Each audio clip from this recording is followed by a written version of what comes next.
Tadi kan, jadi reasoningnya bisa diterima karena ini untuk memilih pimpinan desa, maka wajar kalau pengalaman di pemerintahan desa itu bobotnya lebih tinggi.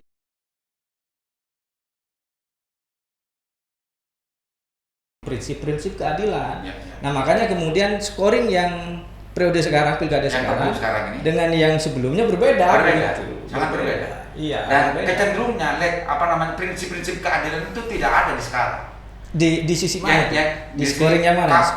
Kalau pemerintah desa, gitu, ya. Itu langsung 100% kalau amatan kepala desa. Kalau sekdes itu sekian. Ya. Dan orang-orang yang meskipun kepala dinas, kalau mau mencalonkan kepala desa, itu terbawa di bawahnya kaur di kepala desa. Ya, itu ada ada landasan filosofinya itu memunculkan rumusan seperti itu. Saya waktu diundang jadi narasumber juga sempat mempertanyakan apa dasarnya. Nah ternyata dasarnya itu ya yang akhirnya memunculkan rumusan seperti itu berdasarkan konsultasi katanya ke provinsi termasuk dengan referensi daerah-daerah lain. Nah alasannya yang disampaikan ke saya dan saya terima alasan itu. Alasannya karena ini untuk memilih kepala desa, ya. Karena ini untuk memilih kepala desa, maka sangat masuk akal kalau scoring tertingginya itu adalah pengalaman pemerintahan di desa.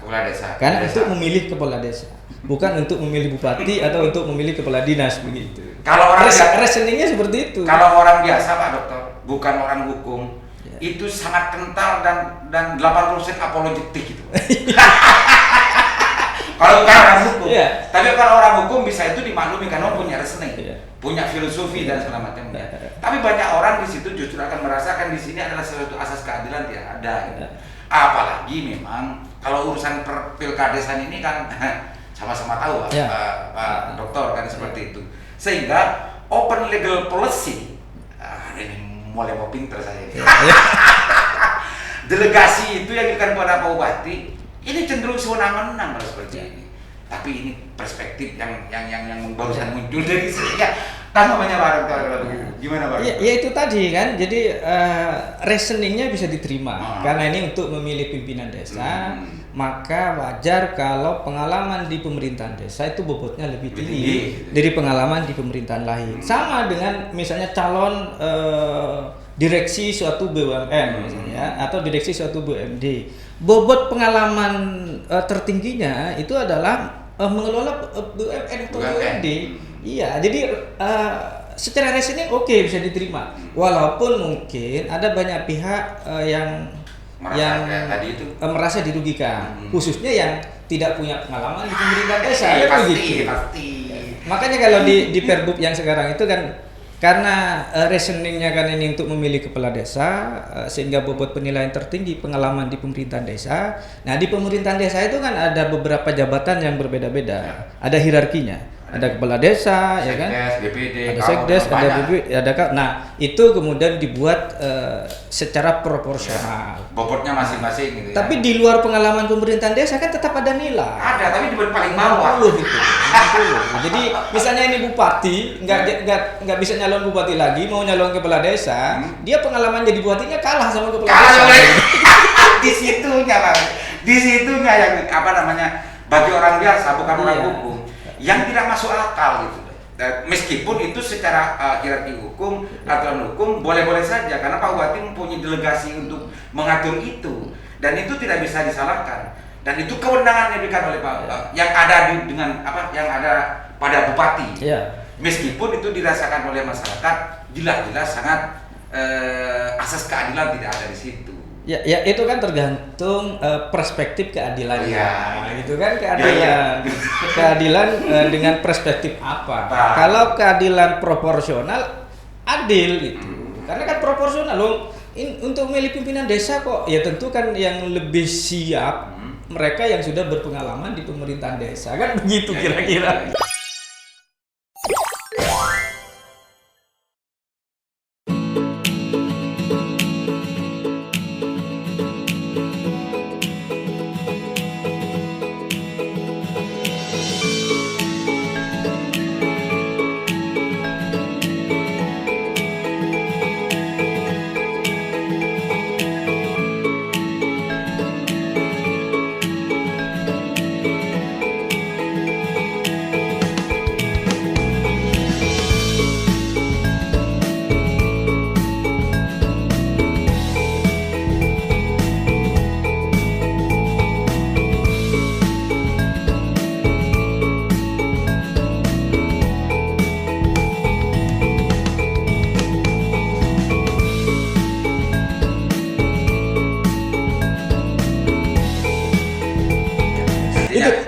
Intinya seperti itu. Kalau kita bicara dalam sebuah perspektif ya, kita tidak, Kalimatun Sawahnya sulit untuk menyatukan Kalimatun Sawah, tapi secara aturan itu tidak bisa disalahkan, dan itu adalah wewenang dari Pak Bupati sebagai mandatori dari aturan yang memang tidak mengatur di atasnya, sehingga itu adalah keleluasaan oleh Bupati untuk mengatur itu sedemikian rupa, asal tidak tidak menabrak aturan yang di atasnya gitu ya. Meskipun itu sebetulnya dianggap tidak adil oleh masyarakat, keputusan Bupati yang sudah menjadi perbuta akan tetap berlaku. Dan silakan pemirsa dan para pihak yang ingin menggunakan ingin menilai, silakan nilai sendiri dan simpulkan sendiri. Tapi secara aturan reasonable ada, dan tidak salah secara aturan, meskipun ada rasa ketidakadilan itu biasa, tidak semua orang untuk bisa merasakan itu Pak Dokter ya.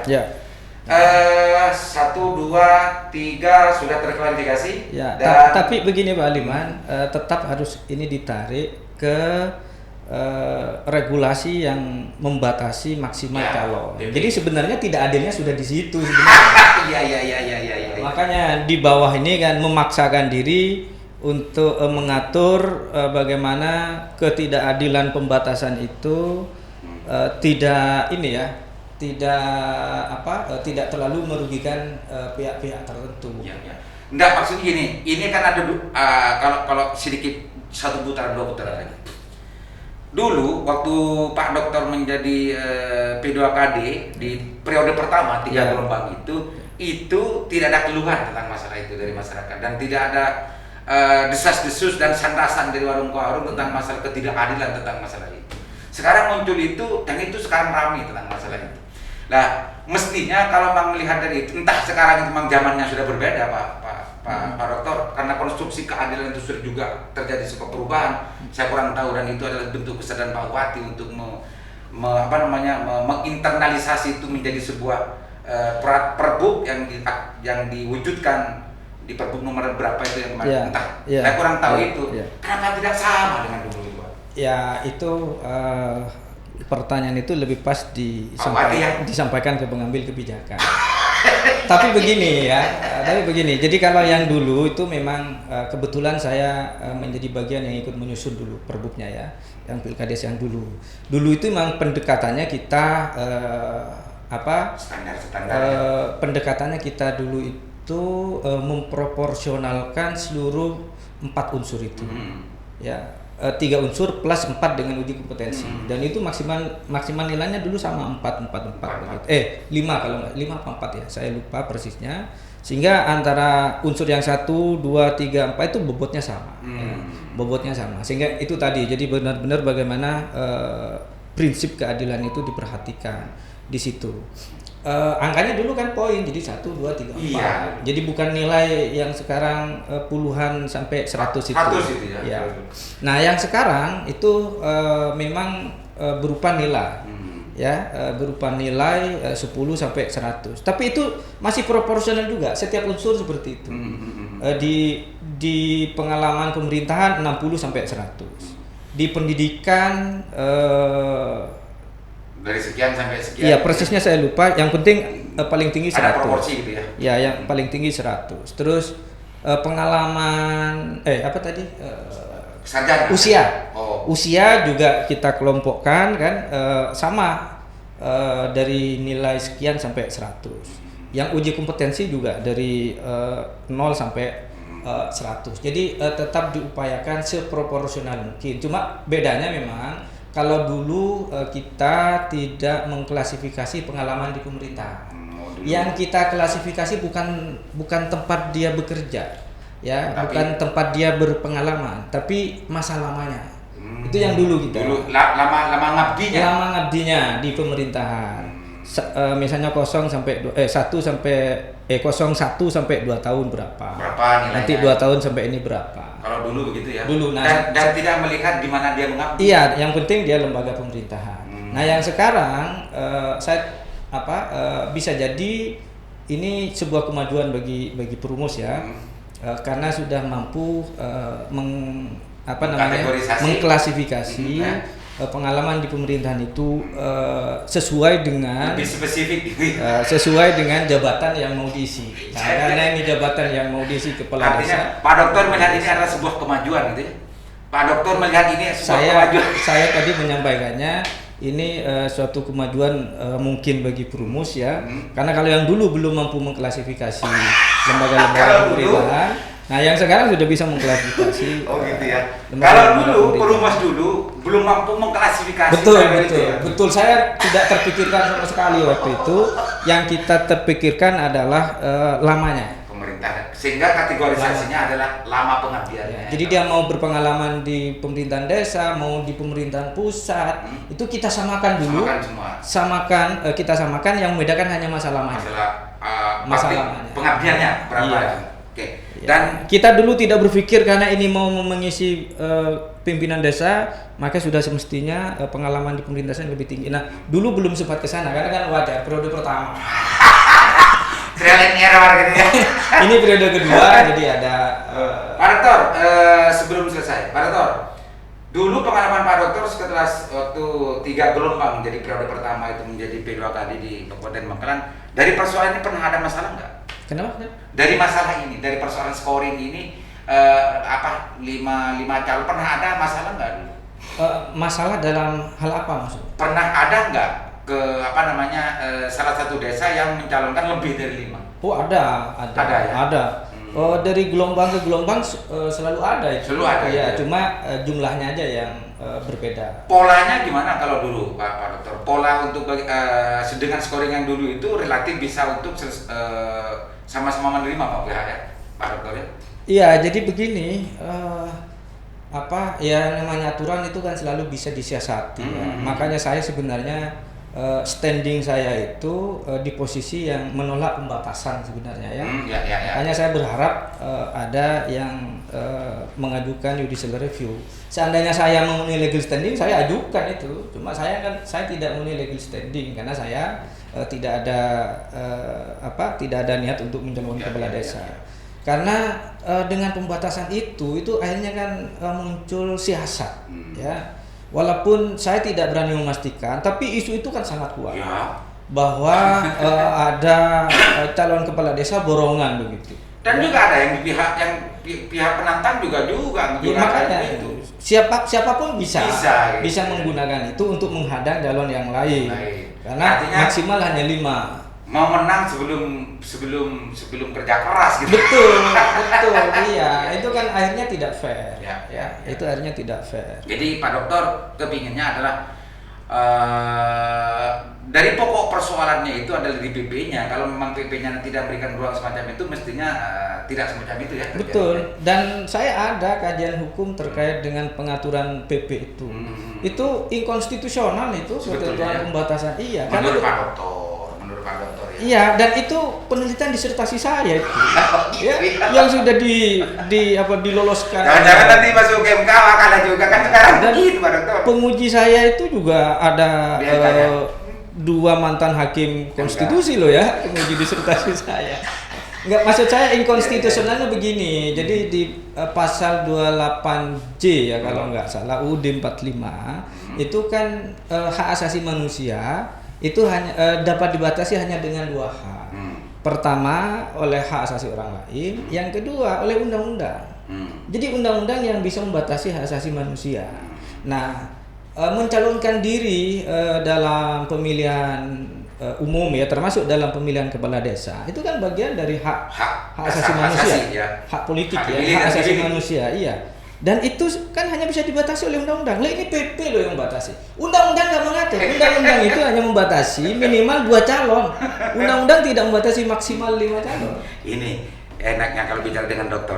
Sampai kalau urusan PP bisa dilihat bahwa ini inkonstitusional menurut dari bukan skripsi. Apa kalau Pak Dokter bukan skripsi, disertasi.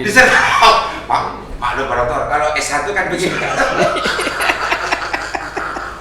Gak pernah dengar makhluk disertasi Pak Dokter, gak ada skripsi. Ternyata disertasinya Pak Dokter semacam itu, ada inkonstitusional. Iya. Itu meskipun kalau dimasukkan ke MK belum tentu itu diputus seperti itu. Karena PP ya ke Mahkamah Agung. Ya. Oh ya benar, PP ke Karena Mahkamah Agung. PP ke Mahkamah Agung. Oke, Pak Dokter, kayaknya sudah banyak sudah terklarifikasi. Meskipun apa yang kita bahas itu bagian dari klarifikasi. Ya. Barangkali ada hal yang sebagai Pak Dokter juga sebagai anggota P2KD untuk lebih menjelaskan. Dan memang saya melihat Perbup ini keluar dan juga ada ketergesa-gesaan waktu pembentukan P2KD sampai ada korban segala macam, itu banyak yang juga yang tidak tahu. Silakan barangkali juga ada yang nanti viewer dan juga pendengar dari pemirsa dari Sandrasan yang ingin tahu tentang lebih detail lagi tentang masalah Pilkada Serentak. Silakan Pak Dokter yang belum kita bahas ini. Oke, terima kasih Pak Aliman ya. Jadi pertama saya ulangi lagi terima kasih ke Lingkar Jatim, ke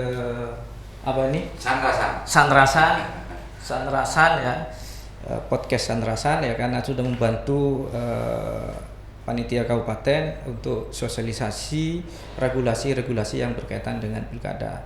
Nah, yang selanjutnya kami berharap ke seluruh pemirsa ya, kepada masyarakat Kabupaten Bangkalan, jika ada hal-hal yang perlu dimintai kejelasan ya, perlu ditanyakan, nah silakan bisa langsung berkomunikasi, berkoordinasi dengan pihak kecamatan atau langsung ke panitia kabupaten, termasuk ke bagian hukum dan dinas DPMD ya, agar semuanya itu jelas, tidak hanya berdasarkan isu-isu liar di lapangan. Karena yang sekarang kan juga ada tentang jadwal yang katanya 3 Februari sudah dimulai pendaftaran. Nah itu kan juga sumbernya dari mana kan nggak jelas ya. Karena jadwal itu nanti yang menyusun P2KD desa.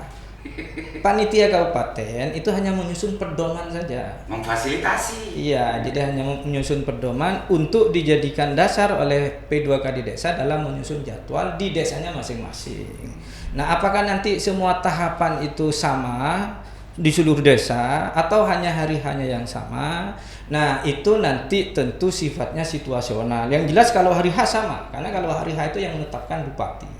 Ya, hari H itu sama semua. Nah, tapi tahapan itu nanti sesuai situasi di desanya. Karena bisa jadi ada yang pada saat dibuka pendaftaran langsung terpenuhi calon yang memenuhi persyaratan. Tapi bisa jadi ada yang belum terpenuhi minimal 2 sehingga harus dilakukan perpanjangan. Atau ada yang mungkin nanti calon yang memenuhi syarat lebih dari 5 sehingga masih harus dilakukan seleksi tambahan. Nah, itu kan akhirnya akan berdampak pada ketidaksamaan pelaksanaan tahapan di masing-masing desa karena case-nya berbeda-beda begitu. Jadi seperti itu, sehingga harapan kami tidak ada konflik yang dipicu karena ketidakjelasan pemahaman terhadap aturan.